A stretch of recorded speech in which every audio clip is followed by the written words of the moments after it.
Hello, my name is Jill Orr, and I am the author of the Riley Ellison Mystery Series.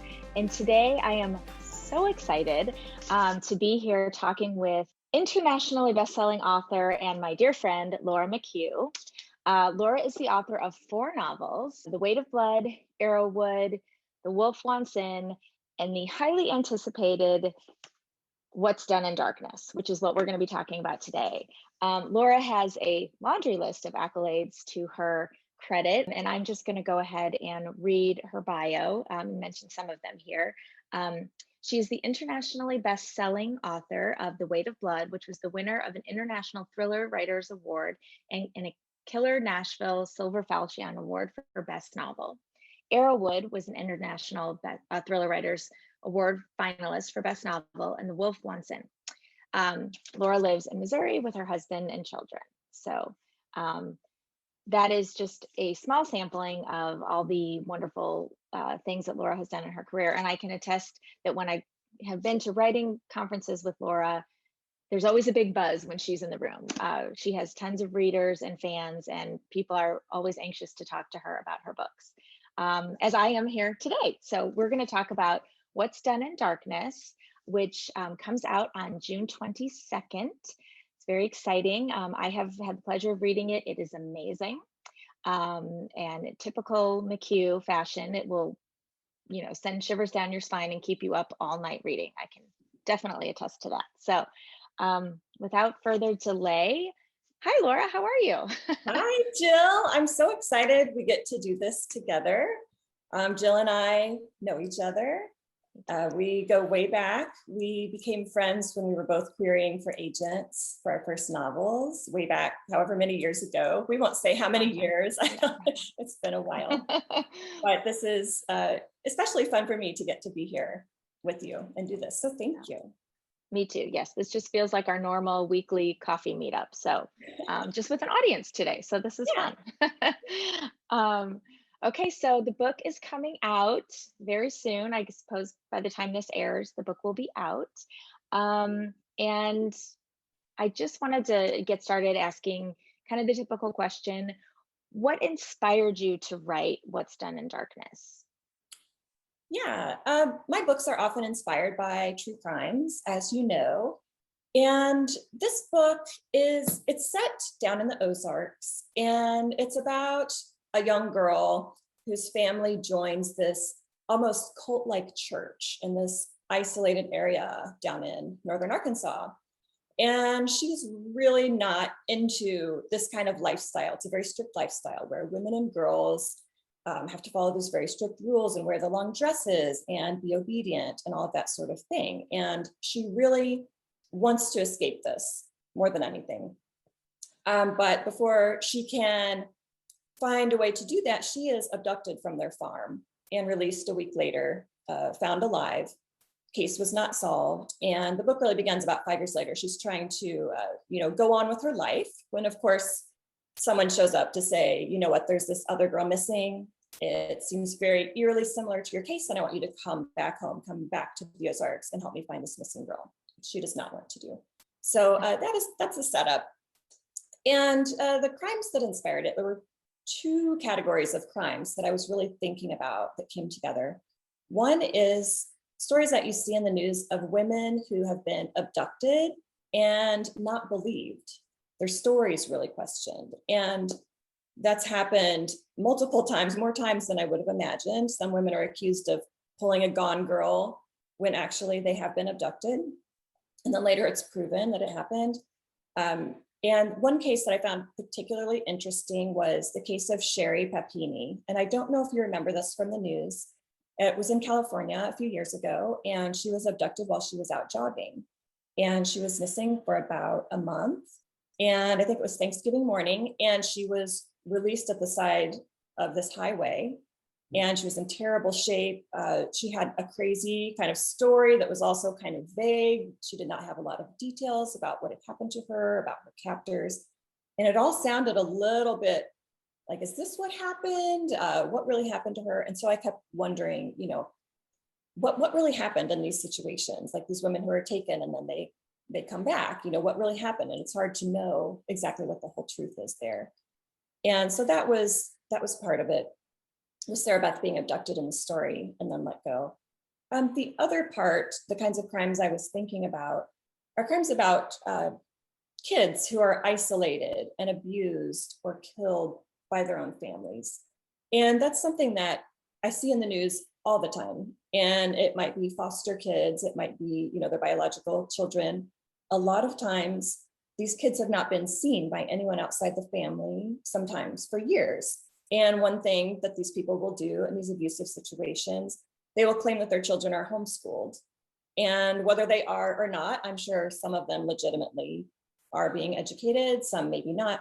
But that's kind of a way to isolate the kids where no one from the outside world is aware of any abuse that's going on or of anything like that that is happening. No teachers are seeing these kids, no neighbors, they're just really isolated. And in this book, the religious community that they're in is very kind of isolated, and the families keep to themselves. And so it makes it a lot easier. It kind of fosters this environment where these abuses and these different things can happen with no way for the kids to seek help, and no way to get out of the situation. And there was one crime in particular that took place down in the Ozarks, just a few miles from where I lived when I was a kid growing up there, about a teenage girl who was killed. And there were a lot of things from her story that kind of really connected with me, and that I thought about when I was writing Sarah Beth's story. I think Publishers Weekly, the review of the book, which was a great review of the book, but I think they even pointed out that sometimes the events seem unbelievable, but real life has proven time and time again that they actually are things that happen, and it's so horrific, and it's hard to believe that stuff like that can happen and no one can know. But I suppose if the families are isolating these kids, it's easier to do it that way. One of my favorite parts of this book in particular was kind of how you chose to tell it in two different timelines. So we have Sarah Beth in the past, and you talk about it, you write about it in first person from her time when she was 17, I believe. And then Sarah, because she kind of dropped the Sarah Beth, she's just Sarah as an adult 5 years later. And she has moved away and she's working. And I just thought that was a really interesting way. And there was so much tension building in both timelines separately and then together. As the reader, I found myself, I don't know, I just kept turning the pages. Can you talk about your decision to kind of structure the book this way? Yeah. Whenever I'm writing a story, it usually takes me a little while to figure out, what's the best way, the most effective way to really tell this story. And also, like you mentioned, try to keep it suspenseful. Mm-hmm. And for me with Sarah Beth, her character, is the central part of this novel. And I really wanted to show, what her life was like before, because the novel really starts in present day where she's, looking back at what happened to her before and getting involved in this new case that might be related. And so I wanted to go back and show kind of how this began, how her family started out, joining this church and getting involved in that community, and kind of how hard it was for her as someone who had lived a relatively normal life up until then to suddenly be drawn into this very different sort of lifestyle where she's really kind of suffocated. She's taken away from all her friends and her school, and her books are taken away. She's just losing everything that, about her identity and her life before, and kind of having to live in this role that she does not want to be a part of, So I wanted to show that kind of how that got started. And then obviously the trauma that she goes through when she is abducted and what she went through during that time. I thought it was really important to get that part on the page, in its own timeline. And then, of course, after, when she has, managed to escape from all this and she is starting her life again in the real world, just trying to show, that difficult adjustment. And she's really trying to, move on from this terrible trauma, but she is not doing a great job of moving on. Because after all this time being, trapped in this stifling farm, where she lived with her family, and then trapped when she was abducted. Now she's free, but she's really kind of imprisoning herself. She stays to herself, she stays in her house. She's afraid of a lot of things. And so I kind of wanted to show, both sides of that. And then, of course, the changes that she'll go through once she gets pulled into this investigation. And she's really forced kind of go back and face, not only her estranged family, but also, everything that happened to her when she was taken. So I wanted to show all those different sides of it, but I wanted to keep it suspenseful by having each one happening in its own timeline. Yeah, and kind of like in real time because you're reading it and you're back there and then you're forward. And I don't know, I loved that part of it. And I wanted to ask you, you just kind of mentioned it, but so when Nick, the report or the police officer, or is he FBI or is he police? He's a highway patrolman. He Okay, works for the highway highway patrol. So patrol. okay, so when he comes to her, he finds her first of all, which I think is traumatic enough for her because she doesn't want to be associated with who she used to be, Yeah. but when he finds her and reaches out and essentially pleads for her help, um, in finding this girl who's missing, and he believes the two crimes, her abduction years earlier and this um, case, might be connected. So he comes to her and he begs for her help, and she's really, I mean, she, like you said, she doesn't want to do it. Um, Yeah. why does she decide to do it? Well, there were a few different things at play. She really did not want to do it. Like you said, at first, it's the last thing on earth she wants to do. But he's very clever in what he's doing and trying to convince her. And he really appeals to her in the sense that this girl is very much like the girl that you were. This is a young girl from one of these very religious families, this isolated area. She was also homeschooled, a lot of parallels in their lives. He's trying to appeal to that. This is someone like you. And also, the more she's thinking about it, she starts thinking about her own sister. Her younger sister is the same age as the girl who's gone missing. And she's thinking, if this was my sister, I would do anything. I would do anything to help her. And she starts to just feel this inescapable weight that she has to help this girl if she can. She will at least, she will try. She will make this effort. And part of it, when she's thinking about her sister, another part of the story is that her sister is about to get married and is wanting her to come home for this wedding. And Her sister is 16, so she's 16. So it's sort of an arranged marriage, like the one that Sarah Beth almost got pulled into, when she was living at home. And so she's not been wanting to go back. All these things kind of come together. She's like, okay, I will try to help this missing girl if I can. I don't think I can, but I will make that effort, and ends up deciding, to try to go see her sister again. So she's really having to face all of the worst things she could possibly have to face, but she's also thinking, if it's possible that I could help someone, she wants to try to do that because she had such a hard time. She feels like she couldn't even help herself, barely, she barely escaped on her own, but she thinks, if I can do this, if that's something I can do, maybe that will help her in some way to heal. And do you think that there was like any part of her? I was trying to decide. I don't know what I think the answer is to this, and I'm curious to hear your thoughts. But do you think there was any part of her that actually wanted to go back and revisit, even though it's horrible and it's difficult and hard? Do you think there was any part of her, because as you said, like in her present life, she's a little bit stagnated and she's still sort of a prisoner of what happened to her? Do you think on any level she was like, felt like she almost had to go back in order to be able to move forward? Or was this really, she was doing this to be a good human? Yeah, I think I don't know that she was really thinking consciously, like, if I go back and face this, then I can move on. I think she just was trying to avoid it so much that maybe that didn't even really fully occur to her. But in her mind, I think she wanted to maybe rescue her sister. She was able to get out of the situation. Now her sister's there and she's thinking, oh gosh, she's going to have to get married and she probably doesn't want to. And, maybe I can help get her out of there as well. That's kind of at the back of her mind, thinking that she will go do that. But of course, everything, things don't ever turn out the way that you think they will. And so when she goes back, there are obviously surprises waiting for her, and things aren't quite like she expected or hoped when she returns. So nothing's easy for her in the Yeah, story. that is true.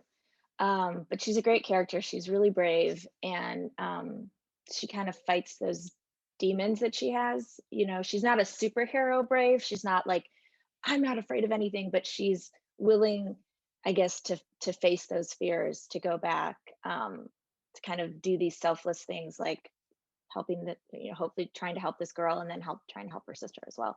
Um, Speaking of her sister, the one of the other things that I found so interesting, and I think it's a real credit to you and your writing and just how you were able to create these really complex characters, which you always do. Um, can you talk a little bit about creating these characters and kind of how you decided to I don't know, form them the way you did? Yeah. With Sarah Beth, she was a little bit different because, she didn't start out in this religious lifestyle in this church or family. So there's a lot of, you know, some some differences there between them, somewhat growing up in the same environment, but not really, kind of coming from different angles and trying to understand each other. And so that's really a part of the story of Sarah and her sister, her mother, trying to come to terms with them and their beliefs. And what do, when someone has different beliefs from you, but they're, it's still someone that you love and care about. And how do you mend those rifts? How do you try to communicate with each other when you don't really see eye to eye on this fundamental thing? So that's a lot of the struggle with her, her estranged family underlying in this story.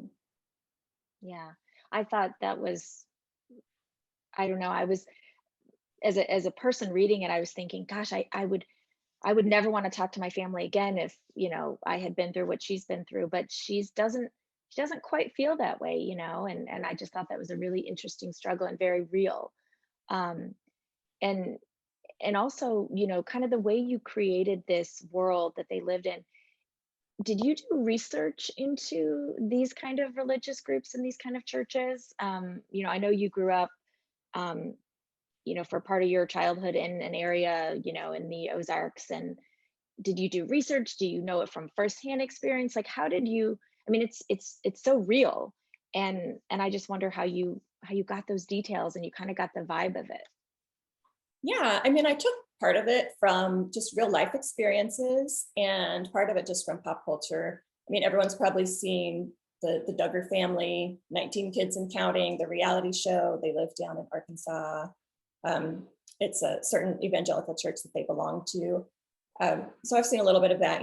We've seen it on TV, but also, as you mentioned, I did grow up in the Bible Belt area. I was down there in southern Missouri, and I went to church with various different friends at different points and would find it really fascinating. I was at one church where they spoke in tongues, and we were there around Halloween time. They didn't believe in Halloween. They thought Halloween was evil. So they showed this terrifying film about how Halloween was evil, but I was like, this is, better than any horror movie. It was super creepy and scary. And it's like, wow, this is interesting. And they had a bunch of things going on.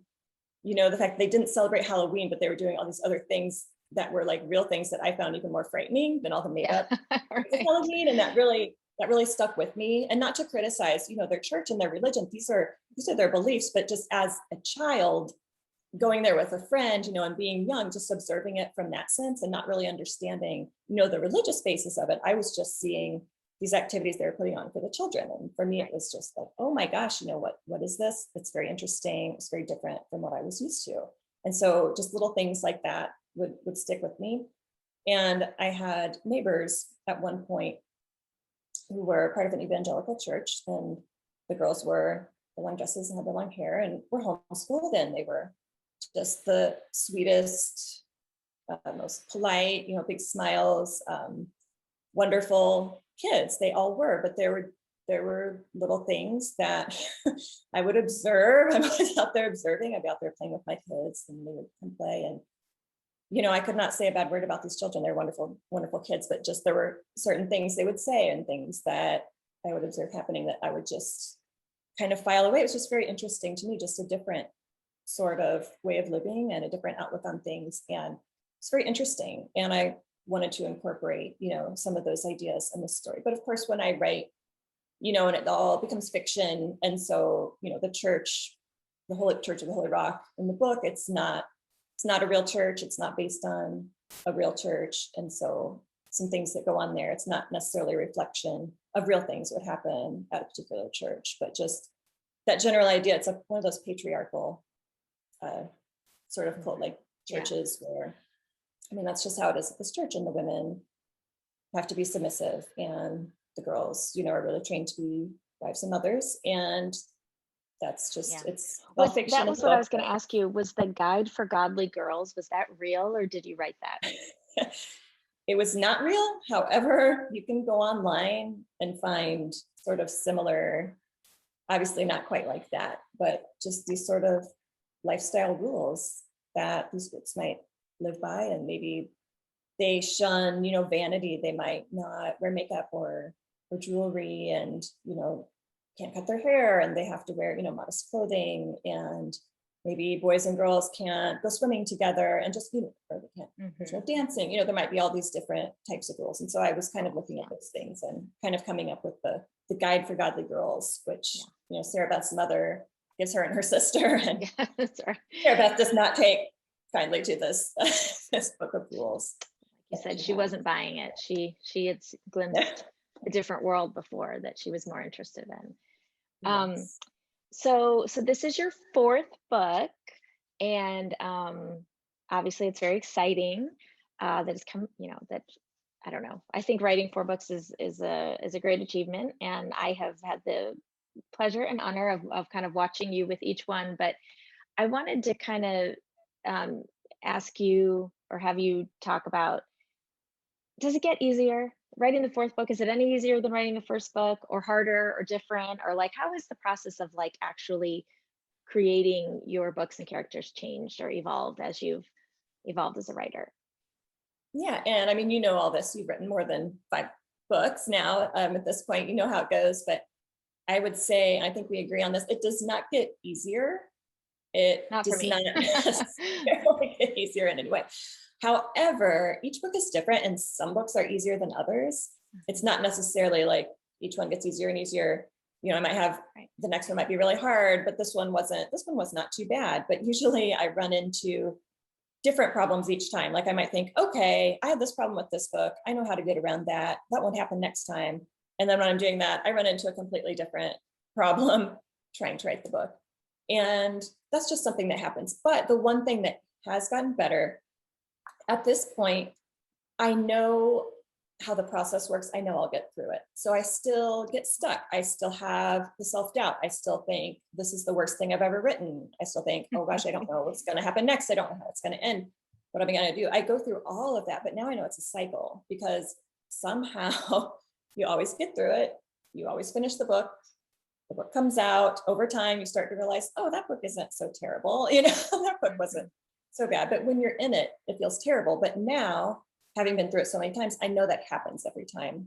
So I'm prepared for those low parts of the roller coaster where I feel like I can't do it, or I feel like it's no good. And I just push through, because that part's a little easier now, knowing that it's just part of it. And it's just your thoughts getting to you, and that you'll get through it. So Yeah. in that sense. Yeah. It, now that you've been in the publishing world for a number of years, I think you kind of mentioned at the, earlier in the interview that you and I met each other when we were sort of, before we were published, before we had agents, and we just dreamt about the day, gosh, do you think someday we could have books and, actually see them in bookstores and, all that kind of stuff. And we sort of dreamt about it. And here you are, years later, and you've got these amazing books that are just, huge bestsellers and loved by readers and critics. And, how has is publishing what being a published author what you thought it would be? And like, what parts of it do you really like? And are there parts of it that aren't quite, what you hoped for? Or, sort of, can you reflect on that a little bit? Yeah. And I think we all go through all these different things as published authors. You start to get a little bit jaded. You see how things work. You're like, oh, okay. So over time, you see that. And I think we've both been through a few different things. My first imprint that I had was Spiegel and Grau at Random House. I was very happy there. I loved my editor there. And one day I got the call, the imprint was being shut down. That was about 9 months before Wolf came out, and that book became orphaned, which is not something you really want to have happen to your book. So that was a little rough, something I didn't see coming, but in publishing, things are just, things change all the time. So I got taken by another editor at Random House, and I'm very happy with her as well. I love Andrea, she edited this book. And, very happy in the situation. And then I found out, my marketing person who I love so much, Colleen, she's wonderful. She's leaving before this book comes out. I was very sad about that. I think just realizing, you can't take anything for granted in publishing. You can't take that next contract for granted. You don't know if you'll get another contract. You don't know if your publisher will close their doors. You don't know if you'll lose your editor. You don't know if you'll lose your team. You really just, all you can do that you can control is just focus on writing your book and just trying to get that next book done, just trying to write the best book that you can. And beyond that, just so much of it is really beyond our control. And it can be very stressful and you worry a lot about it, but at some point it's like, well, I can't control that and I can't change it. So I have to just focus on the parts that I can do. So I hope I get to keep writing books and living in this world. This is what I want to do, but you never know. I just keep going. And right now I do have a contract for book 5. So I'm Yes, I was going to ask what's next. Yeah, I'm writing another book, and it's set in a small town in Missouri, a creepy small town. Imagine that, where a meatpacking plant is kind of the center of town, and it does involve a missing girl again, and twisted family relationships, and all the creepy small town things that you would expect me to write about. It's all in there. So that's good. I think. Yes, speaking as a reader and a fan, I'm excited. I love reading your books for that very reason. It's a very eerie and accurate peek behind the curtain of some of these shadowy small town worlds that I don't know, that I know are out there, but I don't want to actually know about them. I just want to read about them in books that I can close. We could go on a road trip. Jill, no. I'll take you to That's okay. Thanks. That's so fun. Well, thank you so much, Laura. This was so much fun talking with you. It was actually a pure pleasure to do this. And I'm so excited for readers to get their hands on What's Done in Darkness. We haven't done an event together in a while. It's so much fun to do it with a friend. And thank you to the library. Thank you so much for having us. I hope to get back in person next time and see everyone. And thank you, Left Bank, for selling the book. Left Bank is one of my favorite bookstores. They do such a great job supporting our writers and the community. And Shane, hi, he's my favorite. He'll sell you the book, go down and see him, or like Jill said, you can order it, they can ship it anywhere. So thanks.